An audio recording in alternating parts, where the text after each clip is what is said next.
Mapagpalayang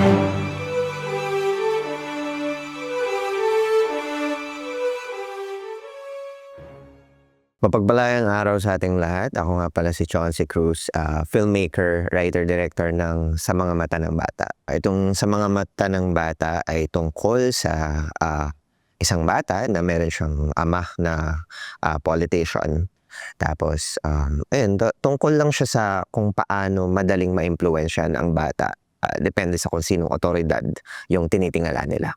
Napili ko yung narrative bilang genre ng film dahil ayun yung pinaka parang malayang form ng paggawa ng pelikula kasi hindi siya masyadong nakaakibat sa realidad. Pwede mo lagyan ng mga fictional elements, mga symbolisms, ganun. Itong Sa Mga Mata ng Bata, pinanganak siya sa isang classroom, sa isang klase ko na script writing.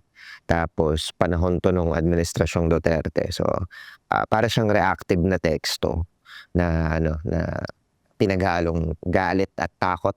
Kasi uso nito yung naalala ko nung time na yon, uso yung may mga pulis na naggagala sa iba't ibang universities, colleges. Tapos kakapkap sila ng student, di alam, tataniman sila ng droga. So, war on drugs. So, yun, nagiging biktima yung estudyante to the point na yung mga 6 to 9 p.m. classes namin, nakakalahati siya hanggang 7:30, 7 o'clock pinapauwi na kami.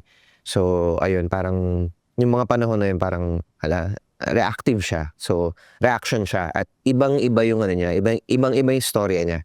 Mas siya, mas takot at galit. Tapos, nirevise ko lang siya late 2022. Nirevise ko siya dahil may bago na namang administrasyon na medyo personally disappointing. At ayun, so pinaghalo ko lang yung essence, yung elemento ng dalawang administrasyon at kung ano yung mga atrocities na nangyari. So kung mapapanood yung pelikula, may iba't ibang elements from two administration at nagre-reflect din yung current administration doon sa kanyang ama from the previous administration noong panahon ng martial law.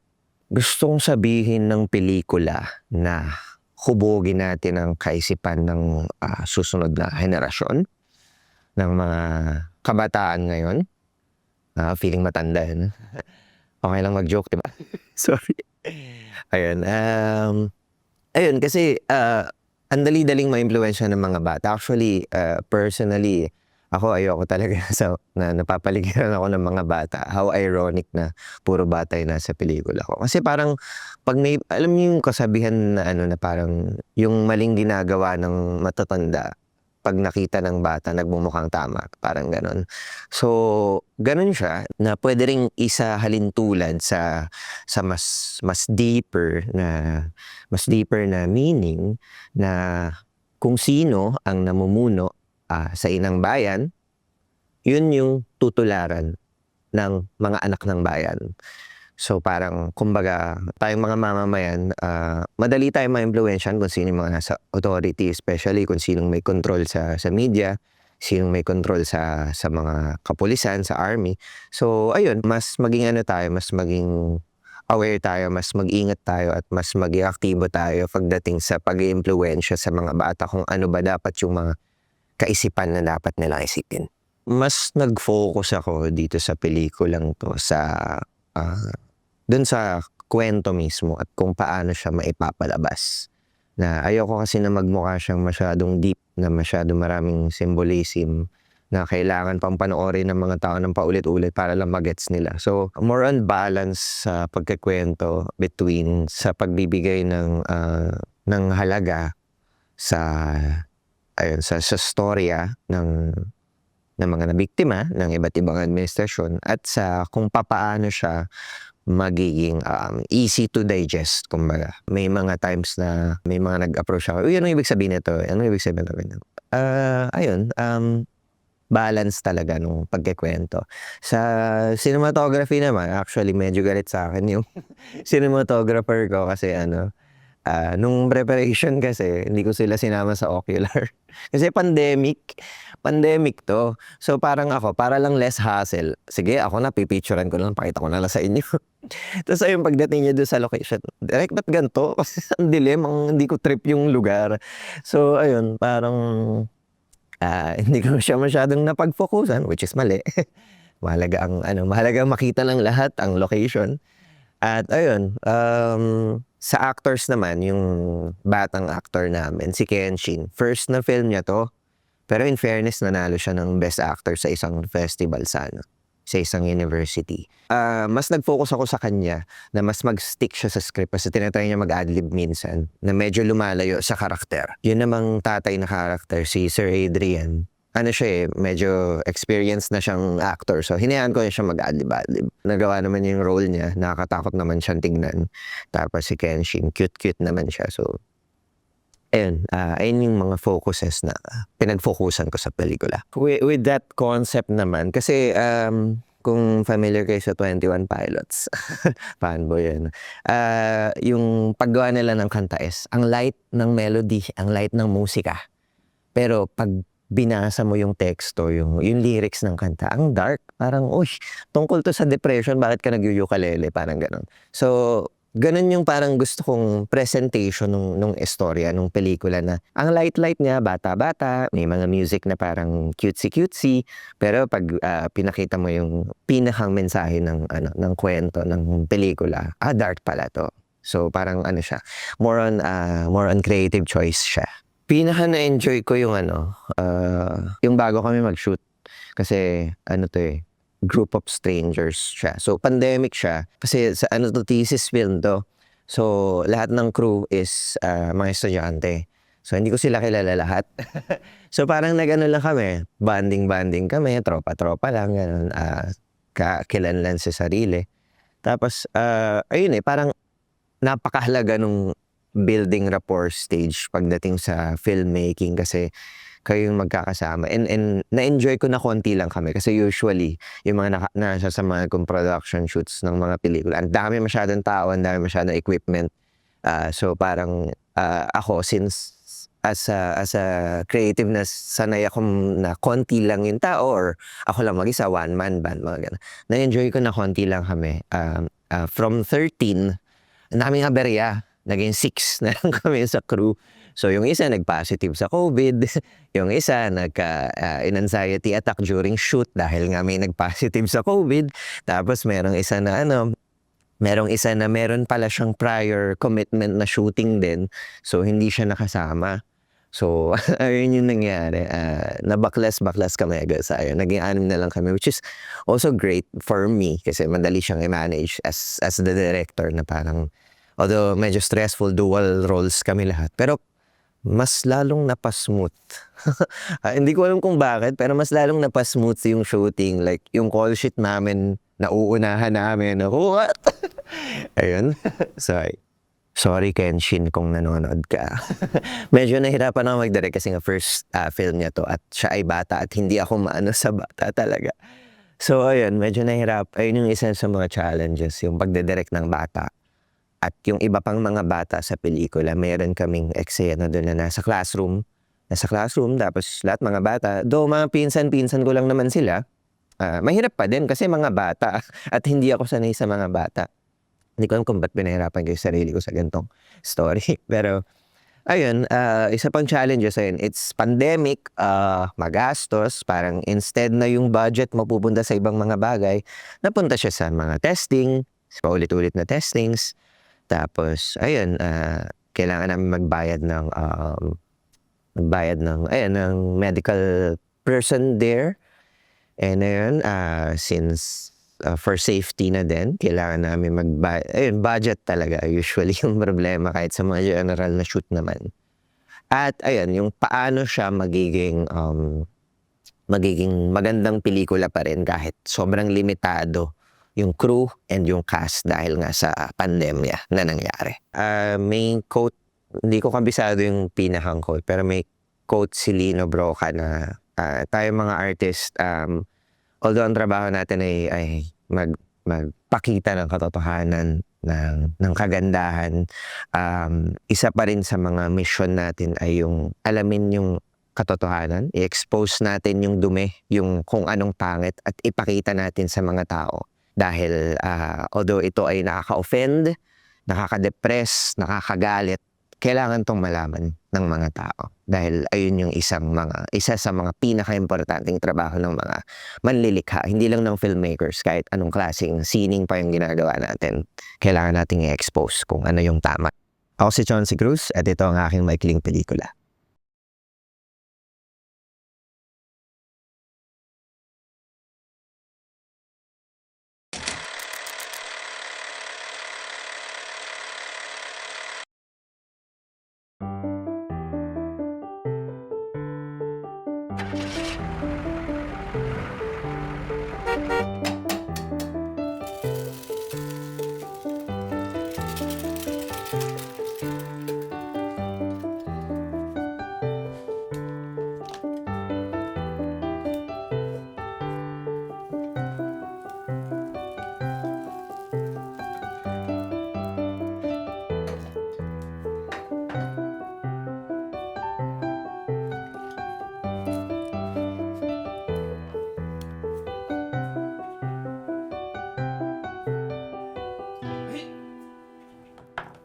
Ano ba yan?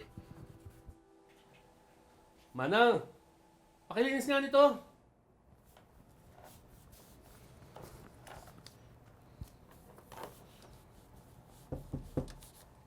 Philip, anak. Tara, dinner na. Niluto ko yung request mo. Wait lang, Di.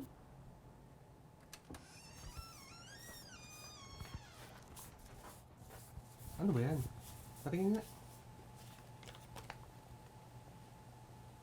Okay na yan. Maganda na yan. Hayaan mong si Manang maglinis dyan. Okay, Di.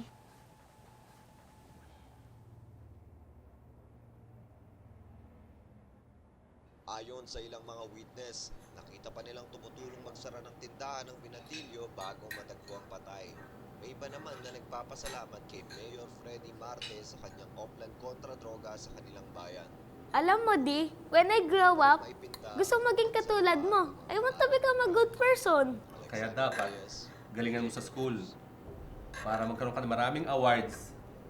Tapos, dadagdagan ko yung baon mo. Siyempre naman, Di. Honor kaya ako. Sus! Tapos mo na ba yung mga assignments mo? Huli ka, hindi pa, no? Eh kasi nga, Di, magpapatulong ako sa presentation ko.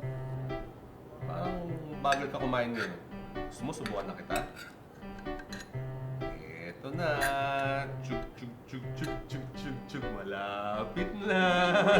Di, ano ba?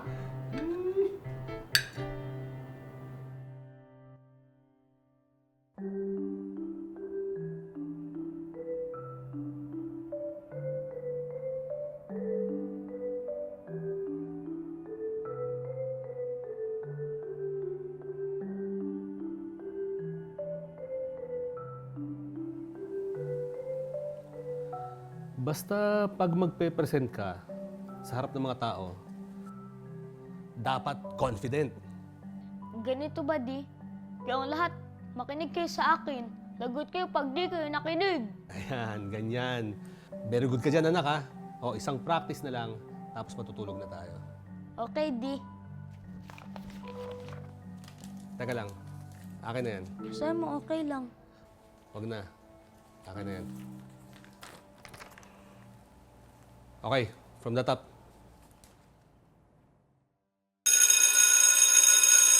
Thank you for your amazing performance, Lian. Very good as always. Philip, you're next.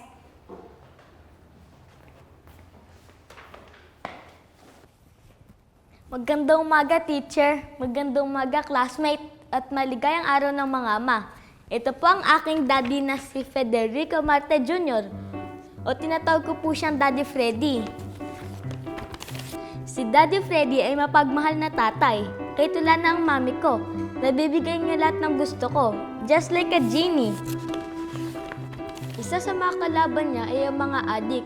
Sabi ng daddy ko, bad daw yon, kaya tinatalo nila yon kasama ang team niya. Kalaban din nila yung mga nagrarally. Sabi ng daddy ko, makukulit daw sila at may weapon daw sila at nakatira sila sa bundok. Tapos doon, nangunga din daw sila ng mga bata. Madami nang aaway kay daddy sa work, pero lagi nga siya sabi sa akin, okay lang yun kasi he will handle it. At yan ang daddy ko. Mapagmahal, matulungin, he's my idol. And my hero, my daddy Freddy. Thank you! Okay, class, let's clap our hands. Teacher, mali naman yung report ni Philip. Sabi ng mama ko, masama ang tatay mo. Oo, ayun din sabi ng papa ko. Sabi ng mama ko, Makabat kayo! Di totoo mga sinasabi niyo, manluloko kayo.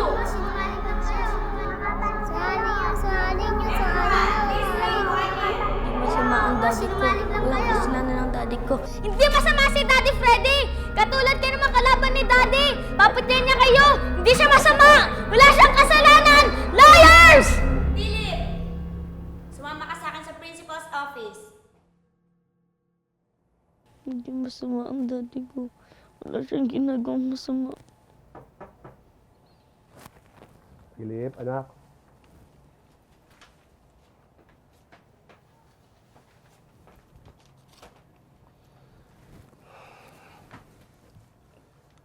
Tumawag daw yung school niyo. Pinasundo ka daw kay Manang. Di, tutubay sa'yo ng classmate ko, bad ka daw. Alam mo, anak, sa work ni Daddy, maraming hindi nakakaintindi. Katulad nung pinanood natin, ano ba yun, yung Captain Civil War, di ba? Merong mga gusto yung ginagawa nila. Meron namang hindi. Ba't saan nila pumapatay ka daw at nagnanakaw? Sa tingin mo, totoo yun? Ganun ba si Daddy mo? Hindi, mabait ka kaya sa akin. Pero di, pakibaks ako ni teacher. Don't worry. Nakausap ko na yung teacher mo. Ang sabi niya, samahan daw kita bukas sa school para makapag-sorry ka dun sa mga classmate mo. Okay, di, sorry. It's okay. Love ka ni Daddy no matter what. Di ba magkakampi tayo? Thank you, di, love you. Ay! Teka. May surprise nga pala ako sa'yo. Ano yun, di? Ito. Quick, quick! Paborito ko to, ha? Oh, pero kakain muna ng rice, ha? Thank you, daddy. The best ka talaga. Tara, kain na tayo.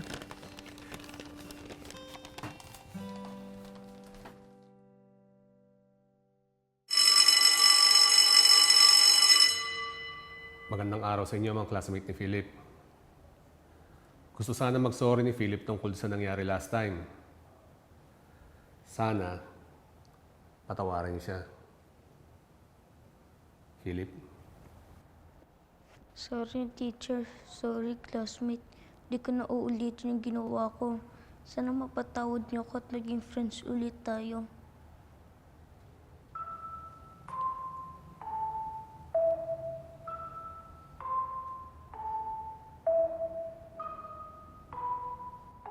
Di. Okay na, anak.